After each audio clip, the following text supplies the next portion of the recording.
जय हिंद दोस्तों, स्वागत है आपके अपने YouTube channel Sarvodaya junior classes पे। और मेरा नाम है नीरज। और मैं देख पा रहे होंगे आप पीछे मैं क्या लेकर आया हूँ, पाइथागोरस प्रमेय। सबसे इम्पोर्टेंट था ये। क्यों? क्योंकि 2001 से लेकर 2006 तक CBSE में लगातार पूछा गया। CBSE के लिए बच्चों के लिए भी इम्पोर्टेंट है और बिहार बोर्ड के लिए बच्चों के लिए भी इम्पोर्टेंट है, क्योंकि 6 बार लगातार 6 बार 2001 से 6 तक का मैंने देखा था। उसके आगे भी पूछा होगा बट देखा नहीं, बस लगातार पूछा था ये पाइथागोरस थ्योरम, इसीलिए मुझे ये इम्पोर्टेंट काफ़ी लगा। और इसके पहले जो भी परिमेय है चैप्टर 6 का, ट्रायंगल्स का, चैप्टर ट्रायंगल्स का, वो सारे परिमेय मैं लाने वाला हूँ इसी चैनल पर। और एकदम बिल्कुल ईजिली आप भी इसको आज के बाद भूल नहीं पाएंगे, कभी नहीं भूल पाएंगे। थोड़ा इम्तिहान से देखना है। आइए शुरू करते हैं इस परिमेय का सॉल्यूशन। सबसे पहले ये परिमेय कहता क्या है ये समझने की कोशिश करते हैं। एक समकोण के कर्ण, एक समकोण त्रिभुज है, उसका कर्ण आपको मालूम होगा। कर्ण अन्य दो भुजाओं के वर्गों के योगफल के बराबर होता है। किसी भी समकोण त्रिभुज में लंब आधार से जो बड़ी भुजा होती है वही कर्ण होती है, और वह कर्ण का वर्ग बाकी दो भुजाओं के वर्गों के योगफल के बराबर होता है, ऐसा पाइथागोरस का कहना है। और इसी को हम लोग सिद्ध करेंगे कि आखिर होता है तो कैसे होता है। तो देखते हैं। सबसे पहले एक समकोण त्रिभुज बनाते हैं, ठीक है। सबसे पहला काम क्या है, एक समकोण त्रिभुज बनाना, जिसमें 90 डिग्री का एक एंगल हो। आप देख रहे होंगे कि ये एंगल 90 डिग्री का हो गया, इसका नाम मैं डी धन देता हूँ, इसका ए, इसका सी। तो आपको जो आप वहां किए वो दिया गया है, क्योंकि समकोण त्रिभुज दिया गया है। तो यहाँ पर हम लिखेंगे सबसे पहले हल में दिया, दिया क्या लिखेंगे, दिया। एक समकोण त्रिभुज ABC, एक समकोण त्रिभुज ABC है, जिसका कोण B, जिसका कोण B समकोण है, ठीक है, समकोण है। तो ये हो गया लंब, ये हो गया आधार, ठीक है। तो सिद्ध करना है, तो इसी में हम लिखेंगे कि सिद्ध क्या करना है, सिद्ध करना है, सिद्ध करना है कि इसका कर्ण का वर्ग, कर्ण कौन होगा, ये आपका कर्ण है, समझिएगा ध्यान से। कर्ण आधार, इसको आधार कह लीजिए कुछ भी, इसको लंब, अभी फाइनल हम कर दिए कि वही लंब है, ये आधार है, ये कर्ण है। ये चेंज भी होते रहता है आपस में, तो इसको तो उतना ध्यान नहीं देना है। तो सिद्ध करना है कि AC का स्क्वायर मतलब कर्ण का स्क्वायर जो होता है अन्य दो भुजाओं की वर्गों के योग के बराबर होता है। तो अन्य दो भुजा कौन कौन है, AB के वर्ग, और योग मतलब प्लस BC के वर्ग, यानी कि दोनों के योगफल के बराबर होता है। ये पाइथागोरस का कहना है। पाइथागोरस एक गणितज्ञ है, उन्हीं का कहना था, और हम लोग उसको सिद्ध करेंगे आज। तो ये सिद्ध करना हम लोगों को, तो सिद्ध करने के लिए हमें कुछ चाहिए, ठीक ना। तो सबसे पहले हम क्या करते हैं, रचना करते हैं। रचना बिल्कुल सरल है, बिल्कुल आसान रचना है, आपको कुछ नहीं करना है। रचना में ध्यान दीजिएगा, B से लंब खींचना है BD, ठीक है, और किस पर खींचना है, AC पर। आपको लंब खींचना है तो ये कोण 90, AB कोण 90 बन जाएगा। बन जाएगा कि नहीं बन जाएगा, बिल्कुल बन जाएगा। तो लिखते हैं BD लंब कहाँ खींचा भाई, AC पर, AC पर खींचा, BD लंब AC पर खींचा, ठीक है। कोई दिक्कत, कोई दिक्कत नहीं। अब यहीं से सब शुरू होता है प्रमाण। प्रमाण में आपको आइडिया देते हैं यहीं से। प्रमाण में एकदम प्रमाण इसका आसान है। किस तरह से प्रमाण है ध्यान से देखिएगा। सबसे पहले छोटा त्रिभुज ये वाला आपको दिख रहा होगा, एक ADB दिख रहा होगा, एक BDC दिख रहा होगा, दो दिख रहा होगा। एक बड़ा त्रिभुज पहले से जो बना था ABC, ये 3 त्रिभुज दिख रहा है।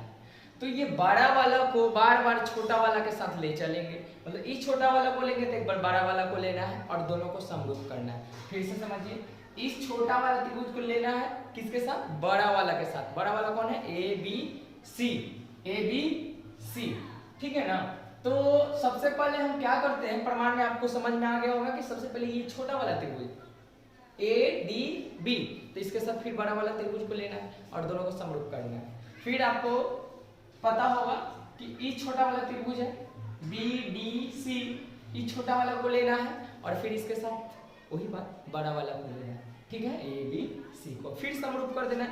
दोनों को समरूप करने के बाद दो समीकरण बनेंगे और दोनों समीकरण को हम लोग जोड़ देंगे, पाइथागोरस सिद्ध हो जाएगा। वही काम करेंगे, एकदम ध्यान से देखिएगा।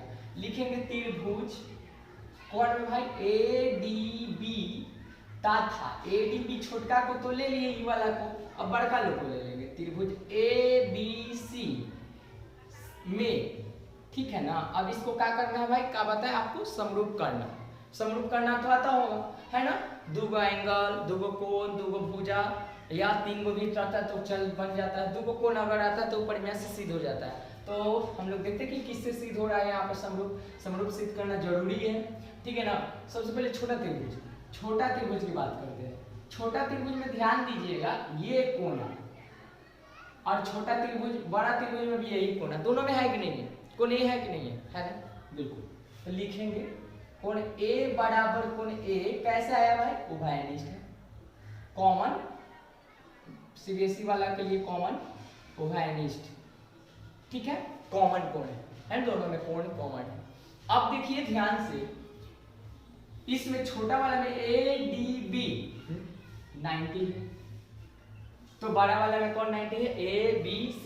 तो ADB के बराबर ABC है कि नहीं है, दोनों 90 है, तो दोनों बराबर कर लिख देते हैं। ADB बराबर ABC कितना डिग्री, बराबर 90 डिग्री, समकोण से, कैसे, समकोण से, ठीक है ना भाई, आ रहा होगा समझ में इजीली। अब दो कोण किसी भी त्रिभुज में बराबर आ जाता है तो ऑटोमेटिक वो समरूप हो जाता है ऊपर में से, इसीलिए त्रिभुज ADB समरूप त्रिभुज ABC और किस उपरिमेय से, AA उपरिमेय से, उपरिमेय से, या सिर्फ आप AAA लिख सकते हैं AA से, ठीक है, एंगल से। हो गया, कोई दिक्कत नहीं। अब यहाँ से थोड़ा सा दिमाग लगाने वाला बात होता है। आपको पता होगा कि कोई दो त्रिभुज समरूप होती है तो उनकी भुजाएं समानुपाती होती है, एक ही अनुपात में क्या विभाजित हो जाती है, ठीक है ना। वही ट्रिक्स अपनाएंगे, इनकी भुजाएं एक ही अनुपात में क्या हो जाएगी, विभाजित हो जाएगी। ध्यान दीजिएगा हम क्या समझाना चाह रहे हैं। इसका इसमें शुरू वाला, इसमें भी शुरू वाला बटा में लिख देना, आपको कुछ नहीं करना, AD बटा AB। ट्रिक्स इसमें दूगो पहले वाला तो उसमें भी दूगो पहले वाला, आपको बटा में यहाँ देखने की जरूरत नहीं है, आप यहीं से लिख सकते हैं, ठीक है ना भाई जी। अब दूसरा काम क्या करेंगे, इसके आड़ी पाड़ी वाला तो इसके भी आड़ी पाड़ी वाला दूसरा बार में, ठीक है ना। तो इधर से AB हो गया, तो इधर से आड़ी पाड़ी कौन है भाई, मेरे भाई, हाँ AC, क्लियर, कोई दिक्कत। अब इसको कर देना है क्रॉस, तिरछा तिरछी गुना जिसको कहते हैं। अब बताइए ना आप, A में D से, माफ करना, AD गुने AC equal AB square, clear कि ना क्लियर, बिल्कुल क्लियर। अब हम लोग यही काम तो दूसरा में करेंगे। अब फिर यही सेम काम, इस छोटा त्रिभुज को बड़ा त्रिभुज के साथ समरूप करना है और फिर बट्टा में भुजा लाना है, फिर ऐसे करना है। इक्वेशन 1 मान लीजिए इसको, ठीक है, फिर ऐसा ही करना है, इक्वेशन लाना है, फिर दोनों इक्वेशन को जोड़ना है। तो चलिए वही काम करते हैं। BDC यानी कि त्रिभुज BDC में, माफ करिएगा, दोनों त्रिभुज को, दो त्रिभुज को समरूप होता है, त्रिभुज ABC में, ठीक है। अब क्या करते हैं, इनमें ध्यान दीजिएगा, ये देखिए ना कोण C, और इसमें भी कौन सी है, छोटका में भी कौन सी है, छोटा वाला त्रिभुज में भी, BDC में भी, और ABC में भी कौन सी है ना, ACB, मतलब C छोटका में भी बड़का में भी। तो लिख सकते हैं क्या, कौन सी बराबर कौन सी, और आपको तो पता होगा क्या लिख सकते हैं, कॉमन, या हिंदी में इसको उभयनिष्ठ कहते हैं, CBSE वाले के लिए कॉमन होगा, ठीक है ना। अब दूसरा दिमाग लगाइए, यहाँ 90 इसमें भी है और 90 इसमें कौन है, B है, बड़ा में भी है, तो लिख सकते हैं कोण BDC बराबर कोण ABC समकोण से, लिख देते हैं यहाँ पे समकोण, ठीक है वाला, कोई दिक्कत नहीं। अब यहाँ पे दो कोण बराबर हो गया, ये दोनों समरूप हो जाएगा, है ना। अब इसीलिए त्रिभुज BDC समरूप त्रिभुज ABC। अब भुजाएं एक ही अनुपात में क्या होती है, विभाजित हो जाती है। तो यहाँ ट्रिक्स लगाए कि कौन कौन भुजा होगा, इसका समानुपाती भुजा कौन कौन होगा, ये भी ट्रिक्स बता रहे हैं आपको, ध्यान दीजिएगा। लास्ट वाला दूगो तो इसका भी लास्ट वाला दूगो, ठीक है ना। जो तो DC बटा में कौन हो जाएगा, BC। अब वही बात फिर से, बीच वाला को छोड़ करके ई दोनों को यानी कि BC और ई दोनों को यानी कि AC, ठीक है। फिर क्रॉस करना है ना। ई वाला चीज हो तो सीख जाना है भाई, इसी पर ध्यान देना, बार बार रिपीट करके देखना है यहाँ पे, यही मेन है, ठीक है ना। अब फिर यहाँ से क्रॉस करा देंगे हैं AC, अब BC स्क्वायर हो जाएगा कि नहीं, समीकरण 2, ठीक है ना भाई। समीकरण 1 अब प्लस समीकरण 2, बस यही काम करना है, बन के तैयार हो जाएगा, ठीक है ना भाई। समीकरण को कैसे जोड़ते हैं, LHS को LHS की तरफ, RHS को RHS की तरफ, तो वही काम करेंगे। यहाँ पर ध्यान देना है, LHS LHS में, RHS RHS में जोड़ेंगे, यानी कि LHS समीकरण 1 के LHS में है AD गुने AC, ठीक है। अब प्लस यहाँ पे और इधर का LHS में DC गुने AC बराबर RHS में इधर AB स्क्वायर है, इधर BC स्क्वायर है। क्लियर मेरे भाई।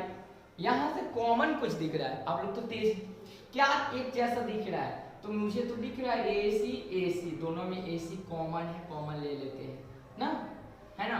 यहाँ से AD बचा, अब प्लस में यहाँ से DC बचा, और AB स्क्वायर, उसको हिलाना डुलाना नहीं है, इस तो आइए गया है, देखिए ना, ये इसको छेड़छाड़ नहीं करना है आपको। देखिए ध्यान से देखिएगा, AC तो है और AD और DC, AD DC दोनों ई वाला मिलकर पूरा क्या बना दे रहा है, AC। तो इसके जगह हम AC लिख सकते हैं क्या बालक, बिल्कुल लिख सकते हैं, AB square plus BC square, ठीक है। यहाँ पर दिख रहा होगा कि नहीं दिख रहा होगा, इसीलिए हम यहाँ लिख देते हैं, है ना।